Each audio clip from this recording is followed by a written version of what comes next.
Hare Nama, Hare Nama eva kevalam, Kalo nasteva, nasteva, nasteva gatiranyata.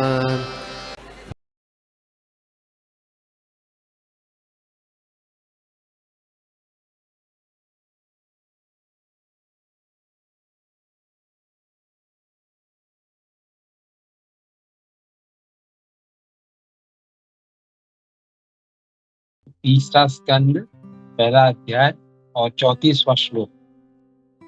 तो शुरू करते हैं। ओम नमो भगवते वासुदेवाय।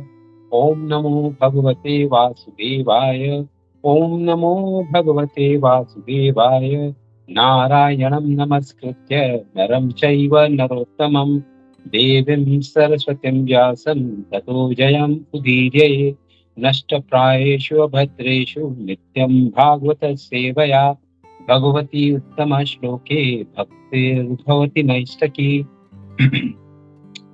ओम अज्ञानतिमिरान्धस्य ज्ञानाञ्जनशलाकया चक्षुरुन्मीलितं येन तस्मै श्रीगुरुवे नमः। श्रीचैतन्यमनोभीष्टं स्थापितं येन भूतले स्वयं रूपकदा मह्यं ददाति स्वपदान्तिकं। वन्देऽहं श्रीगुरो श्रीयुतपदकमलं श्रीगुरुं वैष्णवांश्च श्रीरूपं साग्रजातं सहगण रघुनाथां तां सजीव साद्वैतं सावधूतं परिजनसहितं श्रीकृष्ण चैतन्यदेवं श्री राधा कृष्ण पादान् सहगण ललिता श्री विशाखान्वितांश्च। हे कृष्णा करुणा सिंधो दीनबंधो जगत्पते गोपेश गोपिका कांत राधा कांत नमोस्तुते। तप्त कांचन गौरांगी राधे वृंदावनेश्वरी वृषभानुसुते देवी प्रणमामि हरिप्रिये। वाञ्छाकल्पतरुभ्यश्च कृपा सिन्धुभ्यैव च पतितानां पावनेभ्यो वैष्णवेभ्यो नमो नमः। जय श्री कृष्ण चैतन्य प्रभु नित्यानंदा श्री अद्वैत गदाधर श्रीवासादि गौर भक्त वृंदा। हरे कृष्ण कृष्ण कृष्ण हरे हरे, हरे राम राम हरे कृष्ण। तो आज जो हम देखने जा रहे हैं श्रीमद् भागवतम के तीसरे स्कंद का पहला अध्याय की 44वें श्लोक 44 3144। तो श्लोक इस प्रकार से है। अजस्य जन्मोपथा नाशानाय कर्माणि अकर्तुर्ग्रहणाय पुंसान् नान अन्यथा को अर्थी देहयोगम परो गुणानाम उत कर्म तंत्रम। Translation and purport by His Divine Grace A.C. Bhakti Vedanta Swami Srila Prabhupada। जय श्रीला प्रभुपाद।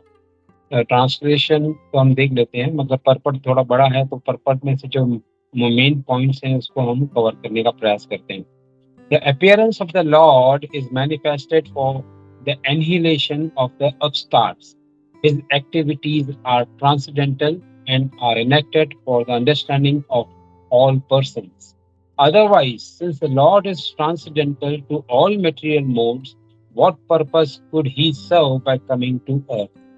तो और पर्पट जैसे मैंने कहा काफी बड़ा है, तो इस पर्पट के अंदर कौन कौन सी चीजें हैं, कौन कौन सी चीजें कवर होती हैं, उसको हम जरा कंसेप्ट में समझने का प्रयास करते हैं। अगर समय मिला तो विस्तार में करेंगे। तो सबसे पहले इसमें जो बात आती है, श्रील प्रभुपाद बताते हैं कि अवतार के बारे में श्रील प्रभुपाद बताते हैं कि भाई मतलब प्रभुपाद के दूसरे लेक्चर्स में भी बताया गया है और हमारे आचार्य भी बताते हैं कि अवतार का अर्थ क्या होता है। अवतार का अर्थ होता है अवतरित होना। ये अवतरित होने का मतलब क्या होता है? अव यानी मतलब ऊपर से, और तार यानी मतलब ऊपर से नीचे की तरफ आना, और तार यानी सबको जो है पार लगाना, यानी इस भव सागर से पार लगाना, उसको अवतार कहते हैं। तो ऐसे अवतरित, इसको जो मतलब भगवान अवतरित होते हैं यहाँ पर, और उसके क्या कारण है, भगवान अवतरित क्यों होते हैं, वो हम आगे सुनेंगे। तो अवतार का मतलब है कि coming, descending from the higher realms to the lower realm, यानी जो ऊपर के लोक हैं वहां से नीचे की तरफ आना। और यहाँ पर उनका कार्य क्या है? यहाँ पर जो लोग हैं उनको तारना, यहाँ से जो भी मतलब इस भव सागर में फंसे हुए हैं, उनको यहाँ से तारना। तो ये अवतार का मीनिंग होता है। और श्रील प्रभुपाद इसमें बताते हैं कि it is not taking birth, यानी ऐसा नहीं है कि एक सामान्य मनुष्य के जैसा या किसी जीव के जैसा जन्म लेना, वो भगवान, वो उसको अवतार नहीं कहते हैं। तो उसमें श्रील प्रभुपाद एग्जाम्पल देते हैं, उदाहरण देते हैं कि जैसे सूर्य है, सूर्य एक जगह अगर अस्त होता है तो दूसरी जगह पर उसका उदय होता है। तो सूर्य तो रहता ही है, सिर्फ हमको ये दिखाई देता है कि जो है सूर्य यहाँ, मतलब ये सूर्य अभी लुप्त हो गया, मगर ऐसा नहीं होता। सूर्य जो है एक जगह पर अस्त होता है तो दूसरी जगह पर वो मतलब उनका उदय होता है, वो उदय होता ही है, और सूर्य तो रहता ही रहता है। तो इसी तरह भगवान जो है वो थे, हैं और हमेशा रहेंगे। तो ये मतलब अवतार के हिसाब से आता है। उसके बाद में आता है कि what is the purpose of his अवतार, भगवान को अवतरित होने की क्यों आवश्यकता पड़ती है। तो उसमें जो हम भगवत गीता का जो चौथे अध्याय का 8वां श्लोक है, परित्राय साधूनाम विनाशाय च दुष्कृताम धर्म संस्थापनार्थाय युगे संभवामि युगे युगे। इसमें भगवान क्या कहते हैं कि भगवान अवतरित होते हैं तो उनके वहां पर कार्य बताए गए कि भगवान परित्राय साधूनाम, तो यहाँ पर जो आते हैं साधुओं की रक्षा करने के लिए। तो ये साधु का अर्थ क्या है, तो भगवत गीता के जो ये चौथे अध्याय के 8वें श्लोक के अंदर श्रील प्रभुपाद ने बहुत सुंदर तरीके से परपट में समझाया बताया है कि एज पर भगवत गीता जो साधु है वो साधु कौन है, जो भी जिसके अंदर ये जो कृष्ण भावना भावित होने का गुण है, और वो पूर्ण रूप से कृष्ण भावना भावित होने के मतलब उसके अंदर वो गुण है कि वो बन सकता है, वह साधु है। और इसके विपरीत वो कौन है जो मतलब दुष्कृत है, यानी जो मतलब दुष्ट है, वो दुष्ट कौन है, वो दुष्ट है who doesn't care for Krishna consciousness, वो कृष्ण भावनामृत होने की उसको कोई उसको वो नकारता है, उसको उसमें कोई इंटरेस्ट नहीं है, तो उसको दुष्कृत किया है। ऐसा नहीं कि कोई दुष्ट है, कोई गलत काम कर रहा है, गलत काम वो तो है दुष्ट, पर तो सही मायने में अगर देखा जाए तो इस परपट के अंदर बहुत सुंदर तरीके से समझाया गया है कि साधु कौन है। साधु वो है जिसके अंदर ये गुण है कि वो पूर्ण रूप से कृष्ण भावना भावित हो सकता है और वो कृष्ण भावना भावित होना चाहता है। और दूसरा जो है दुष्कृत कौन है, जिसके जो कृष्ण भावनामृत होने की मतलब उसको नकारता है वो, और वो उसकी कोई चिंता नहीं करता। तो भगवान जो आते हैं, भगवान आके मतलब ऐसे जो भक्त गण है, जो साधु गण है, उनकी सराहना करते हैं, उनको तारने के लिए आते हैं, और जो दुष्कृत्य है उनका विनाश करने के लिए आते हैं। विनाश करने का दूसरा अर्थ ये भी होता है कि उनके जो ऐसे लोग हैं उनको किसी न किसी तरह से माया के जाल से निकाल कर उनको उस तरफ ले जाना, भक्तों के संग में दे देना, ताकि वो वहां से भी जागरूक के आगे मगर प्रगति कर सके। तो उदाहरण के अंदर और बट यहाँ पर उसी श्लोक के जो है तात्पर्य में श्रील प्रभु बता रहे, but the Lord specially descends, मतलब कहने का अर्थ ही है कि ये भगवान अगर भगवान को यहाँ स्वयं को नीचे क्यों आना पड़ता, भगवान को यहाँ नीचे आने की मतलब जो है अवतरित होने की जरूरत नहीं, उसके उनके तो इतने सारे एजेंट्स हैं, इतने सारे देवी देवता हैं, उनको वो कह देते हैं, उनको कह देंगे भाई तुम इनसे निपट। तो इसी लेक्चर के बारे में इसी मतलब संदर्भ के अंदर एक लेक्चर में सुना था गौर गोपाल के अंदर, गौर गोपाल के लेक्चर में, कि गौर गोपाल कहते हैं कि अगर भगवान को हिरण्यकशिप को उनको समाप्त करना था, उनका वध करना था, तो खाली उनको एक हार्ट अटैक। कृष्ण राधाने म्हणून एक फुल वाद्यच तिकडे राधा कृष्णाची सेपरेट करायची तर हरे कृष्णा बोलो फुलं मी वाहतो म्हणून। हरे कृष्णा, किसी का माइक चालू है तो वहां उस पे जो हिरण्यकशिप को एक हार्ट अटैक ही दे देते, तो सब क्वालिटी मतलब वो जो उसने मांगा था उसके जो उसके दायरे से, उसके जो उसने बनाया था, पूरा एक कवच टाइप बनाया था कि भाई मैं अंदर न मरूं, बाहर न मरूं, ये वो, उसने इतनी सारी चीजें मांगी थी, तो भगवान उन सभी चीजों को ध्यान में रखते उसको एक हार्ट अटैक देते, उससे ही वो मर जाता। तो कहने का मतलब ये है कि भगवान के इतने सारे जो भक्त हैं, उनके जो भगवान के इतने सारे जो अनुयायी हैं, उनके माध्यम से वो भगवान कार्य कर सकते हैं, उनको भगवान का अवतरित होने की आवश्यकता नहीं है। तो मेन कारण क्या है? तो यहाँ पर उस तात्पर्य के अंदर बताया गया है, but the Lord specially descends, भगवान वहां से अवतरित होते हैं क्योंकि वो अपने जो भक्त हैं, वो जो उनके शुद्ध भक्त हैं, उनको उनके प्रार्थना से और उनको वहां से मतलब उनको यहाँ इस जो जो दुष्कृत हैं, उनके चुंगल से बचाने के लिए भगवान स्वयं अवतरित होते हैं। और वो उनको जो उनके शुद्ध भक्त हैं, उनको दर्शन देने के लिए और उनको आनंद प्रदान करने के लिए भगवान स्वयं अवतरित होते हैं। यानी शुद्ध भक्त के अंदर कितनी ताकत है, तो हमने देख लिया है कि शुद्ध भक्त भगवान को कैसे बांधते हैं, वो हमने दामोदर लीला के अंदर सुन लिया है। तो कैसे मतलब एक शुद्ध भक्त जो भगवान के मतलब उदर के अंदर अनेकों ब्रह्मांड अंदर हैं, भगवान के मुख के अंदर जब यशोदा माई देखती है तो कितने सारे ब्रह्मांड दिखते हैं, अनेकों ब्रह्मांड। तो अनेकों ब्रह्मांड को मतलब कैसे यशोदा माई एक प्रेम के मतलब एक रिलेशन से कैसे वो भगवान को बांध सकती है। तो भगवान उसके लिए हमेशा मतलब ऐसी लीलाओं के लिए आते हैं। तो यहाँ पर ये बताया गया। और दूसरा बताया ना, सो लॉर्ड अपीयर्स प्राइमरीली। अभी उदाहरण देते हैं कि भगवान जो अगर आए हैं तो भगवान किसके लिए आए थे? भगवान जब देवकी के लिए आए थे, मगर देवकी के लिए आए और किसका मतलब वध किया? तो कंस का वध किया। यानी दोनों काम कर लिया, जो भक्त के लिए आए और भक्त को जो है उनको बचाया, और साथ ही साथ जो दुष्कृत है यानी कंस था उसका विनाश किया।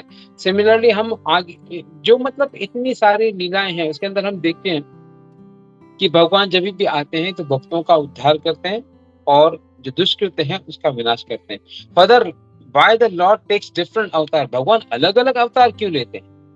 तो इसके संदर्भ में हमने देखा था जो सेकंड कैंटो है उसके अंदर 7th चैप्टर के अंदर अध्याय 7वें में, कि भगवान अलग अलग अवतार लेते हैं। अलग अलग अवतार क्यों लेते हैं, उनको क्या जरूरत है? तो वहां पर हमने देखा था कि बड़ा अवतार उन्होंने क्यों लिया था, क्योंकि जो ब्रह्मांड के गर्भोदक नामक महासागर में डूबी हुई पृथ्वी जी, उनको मतलब उन्होंने आके उठाया और उसी समय उन्होंने हिरण्याक्ष का वध किया। तो यहाँ पर भी जो है भक्त का उद्धार किया और फिर जो दुष्कृत का संहार किया। ऐसे ही हमने दूसरे भी देखे हैं कि भगवान जो है कपिल देव क्यों आए थे? तो कपिल देव अपनी माता जो है उनको भगवत ज्ञान देकर उनको इस भव सागर से तारने का मतलब उन्होंने ये करवाया। परशुराम आए थे। तो परशुराम क्यों आए थे? क्योंकि उस समय जितने शासक थे, जितने भी क्षत्रिय थे, वो क्षत्रिय धर्म का पालन नहीं कर रहे थे, इस वजह से। और वो क्षत्रिय धर्म का पालन नहीं कर रहे थे, इस वजह से उन्होंने 21 बार जो है पृथ्वी को क्षत्रियहीन कर दिया। तो भगवान ऐसी गतिविधियां करते हैं और इनका ये कारण है। What are the reasons? तो ये रीजंस है।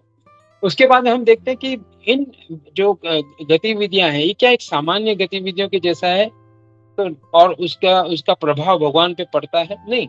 जो हम कार्य करते हैं तो हमको उसका भुगतान, हम कुछ कर्म करेंगे, भौतिक कर्म करेंगे तो उसका हमको फायदा, या तो हमको जो पाप मिलेगा या पुण्य मिलेगा। मगर भगवान ऐसे जो भगवान की जो गतिविधियां हैं वो, क्योंकि भगवान त्रिगुणातीत है, तीनों गुणों से ऊपर है। भगवान जो है तीनों गुणों से ऊपर है, इस वजह से उनको ये जो 3 गुण हैं, सतो रजो और तमो, इस गुण इसका जो है प्रभाव उन पर नहीं पड़ता। तो फिर आगे देखते हैं कि अगर भगवान जो आते हैं तो श्रील प्रभुपाद इसी तात्पर्य के अंदर बताते हैं कि भगवद गीता का 4था अध्याय और 14 श्लोक 4:14 उसका उल्लेख करते हुए बताते हैं कि भगवान जो है उन पे कर्मों का कोई भी असर नहीं पड़ता, मतलब क्योंकि वो भगवान स्वयं। तो ऐसा क्यों है कि भगवान के ऊपर नहीं मतलब पड़ता, और भगवान को कोई इच्छा नहीं है कि अपने आप को और अधिक तरक्की करने की। तो हम देखते हैं कि भौतिक जगत के अंदर जितने भी लोग हैं वो हमेशा प्रयास करते हैं कि हम और आगे बढ़े और आगे बढ़े और आगे बढ़े। तो इसकी वजह से वो क्या कोई क्लासेस लेते हैं, उसके बाद में और एडवांसमेंट करने के लिए, प्रमोशंस लेने के लिए वो बहुत सारे जो है न्यू जो है अचीवमेंट्स करते हैं ताकि वो आगे आगे बढ़ सके भौतिक जगत के अंदर। और जो यहाँ पर आध्यात्मिक प्रगति के लिए आए हैं वो भी प्रयास कर रहे हैं कि उनको और आगे बढ़ना है, मतलब अपनी साधना को और पावर करना है। भगवान को ऐसे करने की क्यों जरूरत नहीं? तो क्योंकि ये बताते हैं कि भगवान जो है उनके अंदर ऑलरेडी सब जो है 6 के 6 गुण पूर्ण रूप से हैं। तो वो शिला प्रभुपाद बताते हैं कि 6 गुण कौन से हैं, तो हमको पता है कि जो है BSKRFR विच इज ब्यूटी है। उसके बाद में मतलब इसको याद करने का आसान तरीका मैंने समझाया कि B is for beauty, S is for strength, K is for knowledge, उसके बाद में R is for riches, F is for fame and R is for renunciation। ये जो 6 के 6 ऐश्वर्य पूर्ण रूप से भगवान के अंदर है, तो उनको किसी चीज की आवश्यकता नहीं कि अपने आप को और इम्प्रूव करें, वो तो ऑलरेडी उनके अंदर ये गुण। तो अब हम ये फिर शिला प्रभुपाद इस तात्पर्य के अंदर बताते हैं कि अगर हम आगे कैसे बढ़ सकते हैं, तो ये और जो हमारे पिछले जन्मों के जो कर्म हैं वो कैसे समाप्त हो सकते हैं, क्योंकि हम वो हमारी भक्ति के अंदर आगे बाधा डाल रहे हैं। तो वो जो हमारे पिछले जन्मों के जो कर्म हैं उनको पूर्ण रूप से समाप्त करने के लिए सिर्फ एक ही चीज इसमें शिला प्रभुपाद बताते हैं, how can one become at once free from the reaction of the past deeds. जो आपने पिछले कर्म किए हुए उनसे उनके जो रिएक्शंस हैं, उनका जो प्रभाव है, उनका जो असर है, उससे आप कैसे छूट सकते हैं। तो सिंपल सी बात बताते हैं, वन शुड ऑलवेज डिस्क्रिमिनेट। भगवान की जो जितनी भी गतिविधियां हैं, भगवान की जितनी भी लीला है, वो जो भौतिक जगत के लोग कर रहे हैं उनसे भिन्न होती है, वो अलग होती है। तो ये समझना बहुत जरूरी है। और इस वजह से जब हम इसको समझने का प्रयास करेंगे तो नेचुरली धीरे धीरे हम भगवान के ऊपर हमारी आसक्ति, हमारा फेथ जो है वो प्रोफाउंड हो जाएगा, बहुत एक कन्विक्शन हो जाएगा। तो 10 में बिकम राइटली। तो यहाँ पर वो उसी तात्पर्य के अंदर यहाँ के जो उसमें बताते हैं कि लॉर्ड्स ट्रांसेंडेंटल पोजीशन को अगर एक बार जान लिया, अगर आपने जो भगवान को समझ लिया कि भगवान के अंदर ये जो 6 ऐश्वर्य पूर्ण रूप से हैं और वो कुछ भी कर सकते हैं, कुछ भी कर सकते हैं, और सब जो कुछ हो रहा है उनकी जो अनुमति के हिसाब से ही हो रहा है। तो अगर ऐसा मतलब एक बार हमारे अंदर कन्विक्शन आ गया, पूर्ण रूप से फेथ आ गया, तो उसका परिणाम क्या होगा? जब एक बार ये कन्विक्शन आ गया तो ऑटोमेटिकली जो हमारी जितनी भी हमारे पिछले कर्म किए हैं, जो भी कर्म किए हैं पिछले जन्मों में या इस जन्म के अंदर, जो भी हमने कर्म किए हैं, जो भी कर्म किए हैं, वो उनका जो असर है वो पूरा नलीफाई हो जाएगा। वो टोटली जो यहाँ पर बताते हैं उनका रिएक्शन टोटली नलीफाई हो जाएगा। सिर्फ एक चीज को समझने के अंदर कि भगवान की जितनी भी लीलाएं हैं वह सामान्य लोगों से भिन्न है। और भगवान क्यों है? क्योंकि भगवान के और 6 के 6 ऐश्वर्य पूर्ण रूप से है। तो वन यहाँ पर एक मतलब बताते हैं। और ये जो मतलब इसको हम समझने का कैसे प्रयास करें या इस पे हम कैसे इसको कनेक्ट कर सकते हैं। तो हमने जो एक मोची की जो बात लीला सुनी हुई है, जैसे एक ब्राह्मण था और एक मोची था जो कॉबलर था। तो कॉबलर जो मोची था वो एक बरगद के पेड़ के नीचे बैठकर अपना जो दुकान चलाया करता था, लोगों की जो चप्पलें और उनके जूते फटे हुए रहते थे उनको सीता था। और एक जो ब्राह्मण था वो काफी जो ज्ञानवान था, उसने बहुत सारे जो है शास्त्र पढ़ के रखे थे, रोज उसका नियमित कर्म कार्य करता था।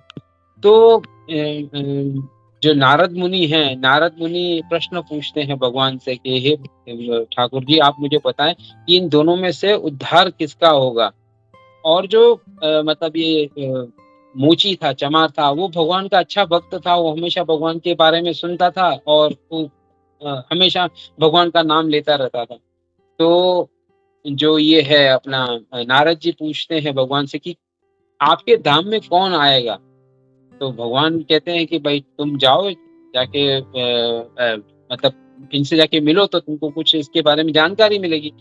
तो नारद जी नीचे आते हैं। नारद जी आते हैं तो जाते पहले जाते हैं ब्राह्मण के पास। ब्राह्मण के पास जाते हैं तो देखते हैं कि ब्राह्मण जो मतलब है वो देखते हैं नारद जी को मतलब प्रणाम करता है और कहता है कि हे नारद मुनि, आप मुझे ये बताएं कि मैं भगवान के धाम में कब जाऊंगा। तो वो बोलते कि भाई मुझे तो, मैं तो अभी मतलब जाऊंगा ठाकुर जी से पूछ के, फिर मैं आपको आपका प्रश्न का उत्तर दे दूंगा। तो फिर वो जाते हैं, उस नारद जी जाते हैं वो मोची के पास, जो बरगद के पेड़ के नीचे बैठा हुआ है, और वो अपना कार्य कर रहा है और भगवान का नाम जप कर रहा है, उसका स्मरण कर रहा है, भगवान का नाम जो है रटन कर रहा है। तो उससे उसको जाके पूछते हैं कि भाई आपको कुछ काम है। तो नारद जी को वो भी प्रणाम करता है और कहता है नहीं, मेरी तो और कुछ इच्छा नहीं है, मगर मैं तो अभी ये कार्य कर रहा हूँ, मुझे पता नहीं मेरा मेरा उद्धार कब होगा, कब मैं भगवत धाम में जाऊंगा। तो नारद जी दोनों के प्रश्न वो समझते हैं कि नारद जी, जो ब्राह्मण है वो ये पूछता है कि मैं भगवत धाम में कब जाऊंगा, और इस मतलब उस हिसाब से कि मेरा भगवत धाम के अंदर मतलब एंट्रेंस कब होगा। और मुची का सोच क्या है कि मुझे पता नहीं कि मेरा उद्धार कब होगा और कब मैं भगवान की जगह सेवा कर सकता हूँ। तो दोनों के प्रश्नों को लेके जो है नारद जी भगवान के पास जाते हैं। भगवान के पास जाते हैं तो भगवान उनसे देख के मुस्कुराते हैं। तो भगवान नारद जी पूछते हैं अभी आप मुझे बताएं कि किसका नंबर पहले आएगा। ब्राह्मण तो बहुत ज्ञानी है, उसको ये सब आता है, इतने सब शास्त्रों का ज्ञान लिया हुआ है, और मोची जो है सिर्फ आपका भगवत नाम ले रहा है। और वो तो भगवान उससे कहते हैं ठीक है, अब जाके उनको बोलो कि उनसे जाके मिलो और बोलो मैं भगवान का मैसेज लेकर आया हूँ। तो नारद जी वापस नीचे आते हैं। तो भगवान नारद जी जब मुझसे पूछते तो मैं जाके उनको क्या बोलूं। तो उनको बोलना, अगर वो पूछेंगे कि भगवान क्या कर रहे थे, तो वो बोल रहे, उनको ये बोल देना, दोनों को ये बोलना कि भगवान जो है हाथी को सुई की जो आंख होती है उसके अंदर से पिरो रहे थे। तो वो बोलता है ठीक है। बोला इसका मतलब क्या? बोला आप तुम खाली जाके उनको बोलो। तो नारद जी आते हैं और नारद जी वापस इन दोनों के पास आते हैं, तो ब्राह्मण के पास जाते हैं। तो ब्राह्मण जी को उसका प्रश्न याद था, तो पूछते हैं कि भाई हाँ, मतलब आपने ठाकुर जी से पूछा, और ठाकुर जी वहाँ क्या कर रहे थे जब ये आपने प्रश्न पूछा। तो उसे बोला हाँ, मैंने प्रश्न पूछा और ठाकुर जी उस समय पर व्यस्त थे, और वो जो है हाथी को सुई की आंख में पिरो रहे थे। तो जो ये है ब्राह्मण है, वो कहता है कि भाई तुम पागल हो, ऐसा संभव है? तुम खाली मजाक कर रहे हो। तो फिर वहां से वो जो नारद जी चले जाते हैं, और नारद जी जाते हैं उस मोची के पास। मोची के पास जाते हैं, मोची से जाके कहते हैं कि भाई तो मोची उनको पूछता है आप कैसे हो, ऐसे तो पूछ के बोले मेरे ठाकुर जी क्या कर रहे थे, और आपने मुझसे पूछा कि मेरा उद्धार कब होगा। तो जो ये है नारद जी कहते हैं उनसे कि जो ठाकुर जी हैं वो सुई की जो आंख होती है उसमें से हाथी को पिरो रहे हैं। तो वो जो मोची है वो बोलता ओ हो, मेरे ठाकुर जी को ये भी काम करना पड़ता है। मतलब तो जो नारद जी है वो उनको पूछते हैं कि कैसे तुम व्यक्ति हो, कोई कोई सुई की आंख में से हाथी को पिरो सकता है क्या? तो बोलता क्यों नहीं पिरो सकता। तो नारद जी उनसे पूछते हैं कि आप मतलब कैसे संभव है कि एक सुई की आंख में से आप हाथी पिरो सकते हो। तो तब वो जो है मोची उसको कहता है मैं इस पेड़ के नीचे बैठा हूँ। ये किसका पेड़ है? तो बोला बरगद का पेड़ है। बरगद का पेड़ का बीज कितना होता है? तो बोलता है वो तो तिल के दाने से भी छोटा होता है। तो तभी वो क्या कहता है, जो भगवान एक तिल के दाने के अंदर इतना बड़ा बरगद का पेड़ समो सकते हैं, तो वो क्यों नहीं एक सुई की आंख में से हाथी को पिरो सकते हैं। तो ये जो विश्वास है, इस मतलब जो कथा से क्या हमको ज्ञान मिलता है कि वाकई भगवान जो है कुछ भी कर सकते हैं, कोई भी कार्य कर सकते हैं। तो इसी के ऊपर दूसरा एक मतलब संदर्भ याद आता है कि किसी मतलब एक रिपोर्टर था, पत्रकार था, उसने श्रील प्रभुपाद से पूछा। अभी ये जो प्रश्न उसने पूछा था वो बहुत ही ट्रिकी मतलब था, प्रश्न था कि भाई भगवान क्या ऐसा एक पर्वत या ऐसा बड़ा एक पत्थर बना सकते हैं जो वो स्वयं न उठा सके। तो अगर मतलब प्रभुपाद उनको कहते कि भाई ठीक है हाँ बना सकते हैं, तो बोला बना सकते हैं तो फिर वो उठा नहीं सकते, तो मतलब वो फिर भगवान नहीं हुए, उनमें पूरी शक्ति नहीं है। अगर वो नहीं बना सकते, पत्थर नहीं बना सकते, तो उसका मतलब ये है कि वो भगवान नहीं है। वो भगवान मतलब हर कोई कार्य कर सकते हैं। तो प्रभुपाद ने इसका बहुत ही सुंदर उत्तर दिया प्रभुपाद ने उनको कहा तुम पहले जाके जो हमारे मतलब जो है भागवतम ये जो है ना आप पढ़ो, पर मैं अभी आपको उत्तर दे रहा हूँ। भगवान वो पत्थर बनाएंगे और जैसे ही वो पत्थर बन गया जो वो नहीं उठा सकते, उसके दूसरे क्षण ही उसी पत्थर को उठा सकते हैं। तो बोला ऐसा कैसे? तो बोला भागवतम के अंदर बताया गया है कि जिस भगवान की शक्तियां हर प्रति क्षण क्षण के भी जो जिसको इंग्लिश में जिफ्फी कहते हैं कि सेकंड का भी जो 10वां हिस्सा होता है, इतनी देर में भगवान की शक्तियां बढ़ती रहती हैं। तो कहने का अर्थ ये है कि भगवान की शक्तियां अनलिमिटेड है और हर वक्त वो अनलिमिटेड का मतलब वो बढ़ती ही रहती हैं। तो उसमें शक्ति भी ऐसे भगवान एक क्षण में जो है पत्थर बना लिया जो वो नहीं उठा सकते, मगर दूसरे क्षण उनकी अंदर शक्ति बढ़ गई और वो उस पत्थर को उठा सकते हैं। तो कहने का मतलब ये है कि ऐसा कन्विक्शन, ऐसा फेथ हमको होना चाहिए कि भगवान जो है हर कार्य कर सके। तो उसके बाद में बताते कि the activities of the lord are to be accepted and relished. तो भगवान जितनी भी जीवात्माएं हैं उनको भगवान की जितनी भी लीलाएं हैं उनका आस्वादन करना चाहिए, उनका रसपान करना चाहिए। और इससे क्या होता है, तो यहाँ पर जो परपट के अंदर श्रील प्रभुपाद बताते हैं कि जो मतलब सकाम कर्म करते हैं, जो कर्म करते हैं किसी मतलब किसी की अपेक्षा के, तो उनका वो भी भक्ति कर रहे हैं। उसके बाद में ऐसे लोग भी हैं जिनको मोक्ष चाहिए, वो भी भक्ति कर रहे हैं। तो भक्ति के माध्यम से वो जो उनको दोनों ये चीजें मिल जाती हैं। मगर जो शुद्ध भक्त होता है उसको न तो जो है कर्म का फल चाहिए और न ही उसको जो है मोक्ष चाहिए। वो तो हमेशा भगवान की लीलाओं को सुनने के लिए हमेशा जन्म लेने के लिए तैयार रहता है। वो तो कहता है ठीक है भाई मुझे तो जो शुद्ध भक्त होते हैं they relish the glorious super human activities. जो भगवान की जितनी भी लीलाएं हैं उनको न केवल सुनने के लिए, बार बार सुनने के लिए, मतलब सतत सुनने के लिए, वो जो हमेशा जो शुद्ध भक्त हमेशा उत्सुक रहते हैं कि भाई भगवान की लीलाओं को हम बार बार सुने। तो दूसरा यहाँ पर जो पॉइंट में इस तात्पर्य में बताया गया है कि भगवान अवतरित होते हैं कि असुरों का नाश करने के लिए, जिसके बारे में हमने ऑलरेडी जो है डिस्कस कर लिया कि भगवान जब आए थे तो देवकी का उद्धार किया और साथ ही साथ कंस का उन्होंने विनाश किया। तो ऐसे ही बहुत सारी लीला हैं जिसके माध्यम से आते हैं और भगवान उद्धार करते हैं। और हमने अभी दामोदर लीला के अंदर भी ये देखा था कि भाई भगवान आए थे, भगवान ने लीला तो की, दामोदर लीला की, साथ में उन्होंने भक्तों का भी उद्धार किया। जो मतलब जो है अर्जुन के वृक्ष बन गए हुए थे, मणिग्रीव और नलकुबेर, उनका भी उन्होंने उद्धार किया। तो इस तरह जो है भगवान जब भी अवतरित होते हैं तो वो आनंद प्रदान करने के लिए अवतरित होते हैं। और इसी संदर्भ के अंदर एक श्रीमद् भागवतम के 10वां ये है स्कंद है, 12वां अध्याय है और उसके अंदर 43 श्लोक है।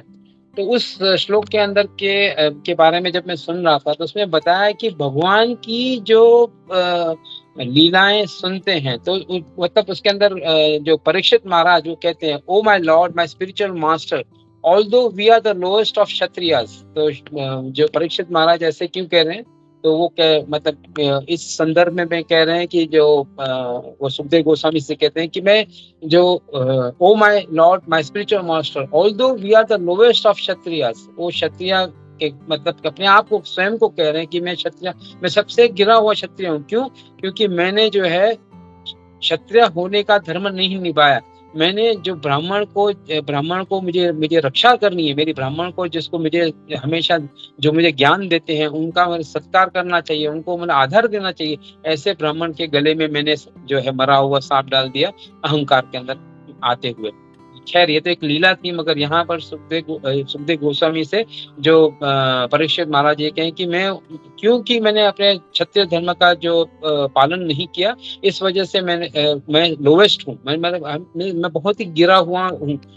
We are glorified and benefited, हम जो है बहुत हमारी जो गुणगान होता है और हमको बहुत सारा जो बेनिफिट मिलता है, हमको बहुत सारा जो फायदा होता है। किस चीज से फायदा है? Because we have the opportunity of always hearing, हमको हमेशा भगवान के बारे में सुनने का अवसर मिलता है। और वो किससे मिलता है? वो आपसे मिलता है। मतलब सुखदेव गोस्वामी से कहते हैं the nectar of the pious activities of supreme personality of God, भगवान के लीलाओं के माध्यम से हमको उनका जो एक मधु की तरह जो अमृत है वो हमको जो है कथामृत सुनने को मिलता है आपके माध्यम से। तो इसी श्लोक के बारे में एक लेक्चर था, उसके अंदर मैं सुन रहा था। तो वहां पर क्या बताता उन्होंने, मतलब जो वक्ता ने क्या बताया था, वक्ता श्रोता को ये कहते हैं कि one who gets guidance from a devotee is fortunate, यानी वो जो है भाग्यवान है। कौन भाग्यवान है? जिसको एक भक्त के माध्यम से भगवान के बारे में जानकारी मिलती है। तो जो जो व्यक्ति है वो भाग्यवान है जिसको एक भक्त के माध्यम से भगवान की जानकारी मिलती है, भगवान की उनको उसको मार्गदर्शन मिलता है। उसके बाद में उन्होंने दूसरी एक पॉइंट बताई। दूसरी पॉइंट में क्या बताया? वो जो one who gets to hear Hari katha, और जो ऐसा वही व्यक्ति अगर वो हरि कथा जो शुद्ध भक्त के माध्यम से सुनता है, पहले तो उसको मार्गदर्शन मिलता है, तो वो मतलब फॉर्चुनेट है, वो मतलब भाग्यवान है। उसके बाद में दूसरा, उसी व्यक्ति को अगर हरि कथा उस भक्त से सुनने को मिले तो वो ज्यादा भाग्यवान है। अब ये दूसरी पॉइंट हो गई। और उसके बाद में तीसरे पॉइंट वो कहते हैं कि अगर वह हरि कथा उसको बार बार सुनने को मिले तो वो सबसे ज्यादा भाग्यवान है, यानी उससे ज्यादा भाग्यवान कोई हो ही नहीं सकता। तो हम भी यहाँ पर इस संघ में जुड़े हुए हैं। हम भी देखो, किसी ने मार्गदर्शन दिया तो हम भाग्यवान बने। उसके बाद में हमको अभी जो है हरि कथा सुनने को मिलती है तो हम ज्यादा भाग्यवान है। और अगर हम सतत इस जो ग्रुप में जुड़े रहेंगे और बार बार सुनते रहेंगे तो हमारे जैसा भाग्यवान कोई नहीं। इसी के साथ में मैं अपने वाणी को विराम दूंगा। किसी को कोई प्रश्न है, किसी को कोई मतलब जो पॉइंट्स ऐड करनी है तो please do add. Hare Krishna.